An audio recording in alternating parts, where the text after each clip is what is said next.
उपस्थित सभी अतिथिगण और सभी दर्शकों को हमारा सादर प्रणाम। आज के दिनों में नशा हमारे समाज की एक बहुत बड़ी समस्या और बीमारी के रूप में उभरता जा रहा है, जिसने खासकर कि आजकल की युवा पीढ़ी को अपने चक्रव्यूह में फंसा लिया है, जिस कारण हमारी युवा पीढ़ी धीरे धीरे आगे बढ़ने की जगह अपने आप को पीछे धकेलती जा रही है। जिस तरह अभिमन्यु को चक्रव्यूह में जाने का रास्ता पता था, लेकिन उस चक्रव्यूह से बाहर कैसे आना है उस बात से अनजान था, उसी प्रकार आजकल की युवा पीढ़ी में बीमारी है जो पीड़ित के साथ साथ उसके परिवार को भी नष्ट कर देती है। आज हम सब भाई साई कृपा ट्रस्ट की तरफ से नशे से हो रही समस्याएं और उसके निवारण के लिए आप सबके सामने एक नाटक प्रस्तुत करने जा रहे हैं। ये कहानी है एक साधारण से परिवार के एक लड़के विवेक की, जो एक अच्छी सी जिंदगी जी रहा था। वो पढ़ाई के साथ साथ और चीजों में भी काफी अच्छा था। जो अपनी पढ़ाई पूरी करके अपने शहर से बाहर एक कॉलेज में एडमिशन लेता है। वो रोज टाइम से अपने लेक्चर्स अटेंड करता, अपने रूम पर आकर पढ़ाई करता, सब कुछ सही चल रहा था। तभी एक दिन उसके पुराने दोस्त जो उसी कॉलेज में था, उसका कॉल आता है। विवेक, हेलो भाई, कैसा है? क्या बात, बड़े दिनों बाद याद किया? रंगा, हेलो ब्रो, कैसे हो? सुना है शहर में कहर मचा रहे हो। विवेक, कहाँ यार बड़े भाई, नया नया एडमिशन लिया है, पढ़ाई का बहुत बर्डन है। रंगा, अरे वो सब छोड़ ब्रो, कहाँ रह रहे हो, मिलो। विवेक, यही भाई कॉलेज के पास में लिया है रूम। रंगा, चलो फिर मिलता हूँ, आता हूँ मैं रूम पे। विवेक, ठीक है बड़े भाई, मिलो। उसके कुछ देर बाद उसका दोस्त रंगा, जो एक अमीर बाप की बिगड़ी औलाद था, दिन भर नशा करना, नशे में डूबते रहना, उसके साथ उसका एक दोस्त बिल्लू सांडा, जो भी एक बहुत बड़ा नामचीन नशेड़ी था, और उसके दो दोस्त जॉनी गद्दार, जो एक बहुत बड़ा पेडलर था। वो सब मिलते हैं और फिर रूम में अपने नशे के कार्यक्रम में लग जाते हैं।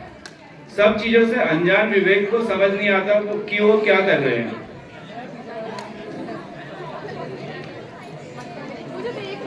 विवेक, रंगा भाई, ये सब क्या कर रहे हो तुम लोग?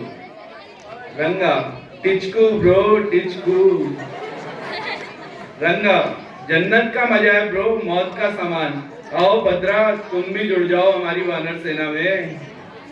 विवेक समझ जाता है कि वो आखिर क्या कर रहे हैं।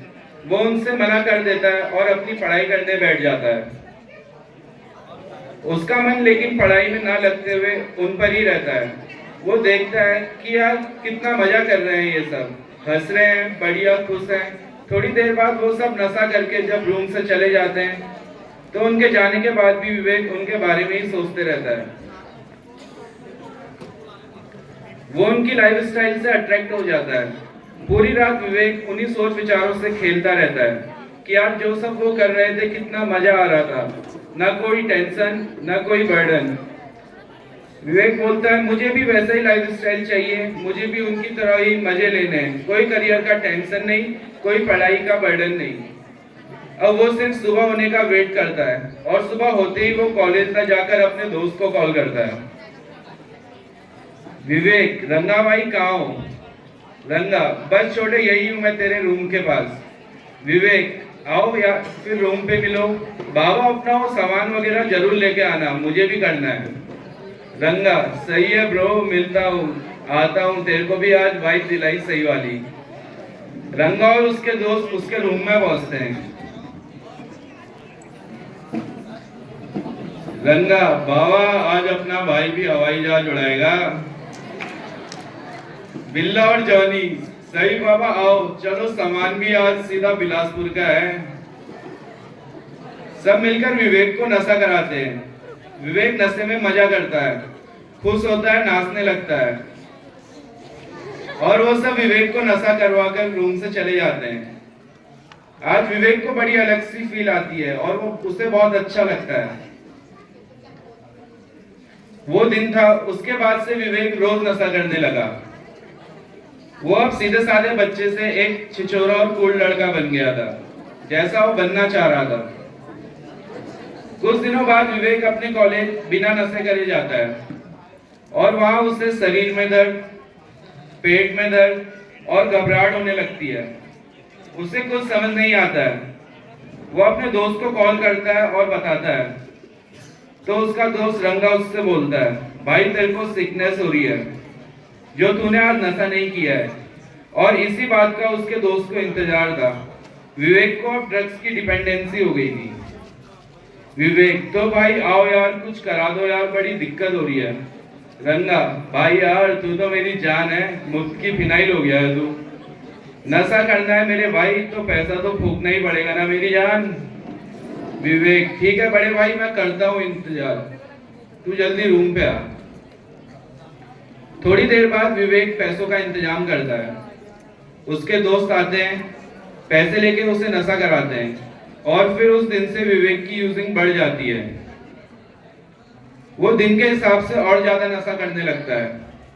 अपने घर से वो कभी असाइनमेंट्स के लिए, कभी कोचिंग, कभी अपनी डेली नीड्स के लिए, कभी और कोई बहाना बनाकर पैसे मंगवाता और उन सब पैसों को वह नशे में उड़ाने लगा। धीरे धीरे उसका नशा और ज्यादा बढ़ता रहा। ना ही सोने का होश, ना खाने का। उसका शरीर धीरे धीरे गिरने लगा। एक दिन उसके साथ के बिल्ला और जॉनी गद्दार को पुलिस पकड़ ले जाती है। वो नशे का धंधा करने की वजह से अंदर हो जाते हैं। Police, you are under arrest. तुम नशे का धंधा करने की वजह से अब बेटा सीधा जेल जाओगे। जॉनी गद्दार बोलता है, अम्मी जान कहा करती थी, धंधे से बड़ा कोई धर्म नहीं होता, धंधे से बड़ा कोई धर्म नहीं होता। और उन्हें पुलिस उठा के ले जाती है। और उसके कुछ हफ्ते बाद उसका दूसरा दोस्त जॉनी गद्दार की ओवरडोज से मौत हो जाती है।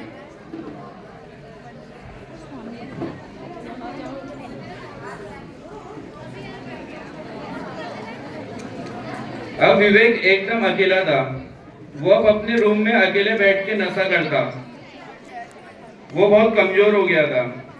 कॉलेज में फीस ना भरने की वजह से और डिबार्ड होने की वजह से उसकी कॉलेज फैकल्टी उसके घर पे कॉल करके सब बता देती है कि ना वो कॉलेज आ रहा है और ना ही वो फीस जमा कर रहा है। उसके घर पे सब पता चल जाता है। उसके फादर उसे कॉल करते हैं, पापा बेटा तू ना कॉलेज जा रहा है, ना तूने फीस भरी है, जितने भी पैसे तूने मंगवाए तूने सब नशे में उड़ा दिए। तुझे घर की स्थिति का कोई भी फर्क नहीं पड़ रहा, तू अभी भी नशे में है। विवेक, नहीं पापा, मैं ऐसा कुछ नहीं कर रहा नशा वगैरह। उसके पापा उसकी एक भी नहीं सुनते। पापा बोलते हैं, मुझे कुछ नहीं पता, तू सीधे घर आ जा, मुझे कोई मतलब नहीं। मैं ना अब तुझे रुपए भेजूंगा, तुझे सीधे घर आ, कोई डिग्री नहीं चाहिए मुझे तेरी। विवेक पे कोई ऑप्शन नहीं बचता है। वो वहां से अपना सब बैग वैग वगैरह पैक करके घर चला जाता है। घर जाने के एक दिन बाद ही सुबह उसे क्रेविंग होने लग जाती है और उसे फिर से बॉडी पेन, वॉमिट, जुकाम होने लगता है। उसके कुछ घंटे बाद ही उसको फिट्स पड़ जाते हैं।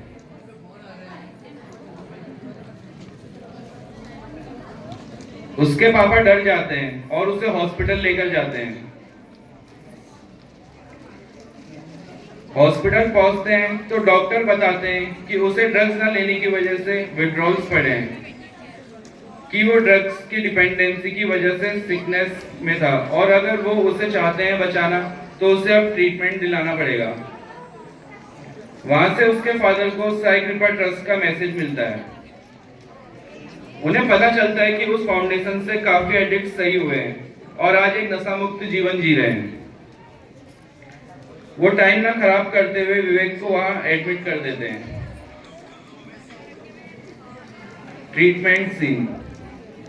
विवेक अब रिहैब में पहुंच जाता है, जहां उसे पता चलता है कि उसके जैसे कई और भाई हैं जो एडिक्शन की बीमारी से पीड़ित हैं। उसे पता चलता है कि एडिक्शन एक बीमारी है जिसका संभव इलाज है, जो एक दिन के हिसाब से नशा न करके रोका जा सकता है। कुछ दिन विवेक विड्रॉल से जूझता है। उसे बॉडी पेन, वॉमिट, पेट दर्द, हेलुसिनेशंस होते हैं। जहां उसके साथ के उसके जैसे एडिक्ट्स जो अब सही हैं, वो उसकी हेल्प करते हैं। कुछ दिनों में जब विवेक की फिजिकल क्रेविंग्स खत्म हो जाती है तो वो अब वहाँ चल रहे प्रोग्राम में ध्यान लगाता है, जहाँ वो योगा मेडिटेशन की हेल्प से अपनी बॉडी अपने माइंड को रिलैक्स करता है। काउंसलिंग थेरेपी से उसको नशे से हुई समस्याएं और उसकी की गई गलतियों को रियलाइज करवाया जाता है। उसे दिखाया जाता है कि नशे के बिना लाइफ कितनी अच्छी है। शेयरिंग सेशंस की मदद से वो अपने गिल्ट्स दूर करता है और दूसरों की शेयरिंग सुन के उनके एक्सपीरियंस सुनता है। कई सेशन से उसे होप एंड स्ट्रेंथ मिलती है। धीरे धीरे उसके मेंटल ऑब्सेशंस और स्पिरिचुअल बैंक्रप्सी पे काम होता है। उसके सोच विचार और व्यवहारों में पॉजिटिव चेंज आता है। उसे वहाँ सेशंस में बताया जाता है कि बाहर की दुनिया में कैसे परिस्थितियों से निपटना है, बिना कोई नशा करे, और कैसे नशे से बचे रहना है। उसे समझाया जाता है कि उसे पहले नशे से दूर रहना है, उन लोगों से दूर रहना है जो नशा करते हैं, उन जगहों पे नहीं जाना है जहाँ नशा मिलता है। धीरे धीरे उसकी सोच बदलती है। उसे समझ आने लगता है कि वो भी अब बिना नशा करे एक अच्छा जीवन और नशा मुक्त जीवन व्यतीत कर सकता है। उसका इलाज पूरा होने के बाद वो वापस अपनी बाहर की दुनिया में एक अच्छी सोच विचार और दिनचर्या के साथ जाता है। वो जब बाहर निकलता था तो उसे लोग अपने पास खुद बुलाया करते, उससे मिलते, वो उन सभी से अच्छे आचरण के साथ मिलता। उसे बाहर जाके दिख गया था कि नशा छोड़ के और अपने में बदलाव लाकर उसका जीवन, उसके संबंध, उसकी इज्जत वापस रास्ते पर आ रही होती है। लेकिन एक दिन उसके अपने पुराने नशेबाज दोस्त मिलते हैं। उसे वो नशा ऑफर करते हैं। वहां पर उसके पास दो ऑप्शन है, या तो वो उनके साथ नशा कर ले और अपनी मेहनत और जीवन दोनों को बर्बाद कर दे, या फिर जिस राह पे वो चल रहा है उनको मना करके, इग्नोर करके उसी राह पे चलता रहे। और उसे अपने काउंसलर की बातें याद आ जाती हैं और वो उनको मना करके अपना जीवन चुनता है। अब विवेक एक अच्छी और नशा मुक्त जीवन जी रहा है। ये कहानी कोई काल्पनिक कहानी नहीं है, ये एक सही और असली कहानी है जिसको हमने आपको दिखाकर समाज को नशा मुक्त और खुशहाल बनाने के लिए नाटक की रूपांतरण किया है। ये कहानी का मकसद समाज को नशे से दूर रखना है। नशा एक बीमारी है जो किसी को भी तहस नहस कर सकती है। हमारी संस्था साई कृपा ट्रस्ट जो नशे के खिलाफ एक, जिसमें नशे में हमने किसी को भी नशा करने के लिए सलाह या बढ़ावा नहीं दिया है। हमारा मानना और कहना यही है कि हमारा समाज और युवा पीढ़ी इस बीमारी से दूर रहे और जीवन को उसकी असलियत में ही देखें। किसी भी नशे के भ्रम में खुश रहने से अच्छा है उसको असलियत में जीवन का सामना करना सीखना चाहिए। हमें इसी दुनिया में रह के अपने आप को अपने बेहतर किरदार में रहना है, अपनी जिंदगी को बेहतर तरीके से निभाना है बिना किसी नशे की डिपेंडेंसी से। आइए हम सब संकल्प लेते हैं, नशे को ना, जिंदगी को हाँ। नशे को हराना है, देश के युवा को बचाना है। धन्यवाद।